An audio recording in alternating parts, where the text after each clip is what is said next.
Magandang umaga sa inyo mga kagusok. Samahan ninyong muli kami sa panibago nating adventure, ang pagna-night spearfishing. Dito ay nakisilong muna kami.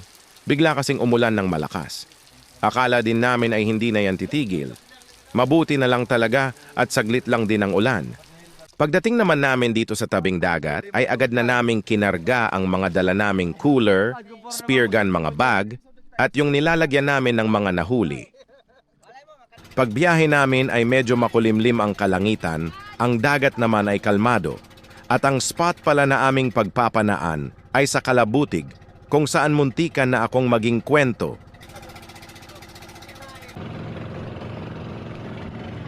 Ang tinuturo ko naman sa inyo mga kagusok ay ang isla ng Kalabutig.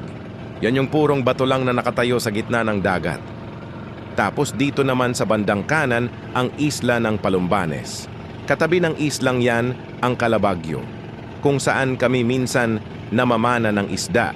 Ang Calabagyo ay sakop ng Palumbanes Island. Ang mga islang tinuturo ko ay sagana sa likas na yaman. Kaya maraming individual ang laging nangingisda sa isla, laganap din ang illegal fishing sa islang yan, kaya naman nagtalaga ng bantay dagat ang aming gobernador para bantayan at linisin ang karagatan laban sa illegal na gawain. Pagdating naman namin sa spot ay madilim na. Tapos medyo malakas na naman ang dagat. Kaya hindi na ako naglakas loob na manisid at baka maulit na naman ang nangyari sa akin.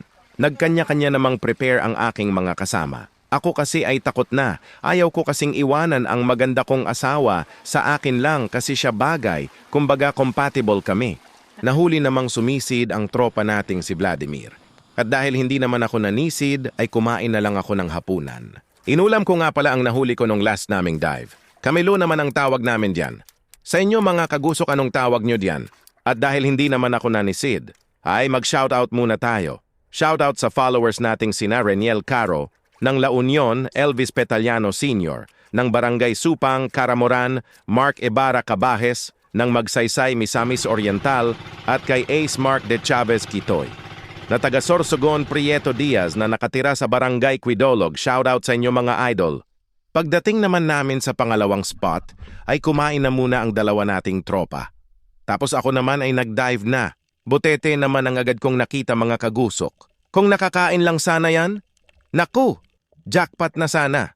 Nakakita naman ako ng kapatid ng manetis. Hindi ko alam ang tawag sa isdang yan. Siguro manitas na lang itawag natin para magkapatid talaga sila. Tapos dito naman ay nakita ko itong tatlong magkakaibigang kanuos.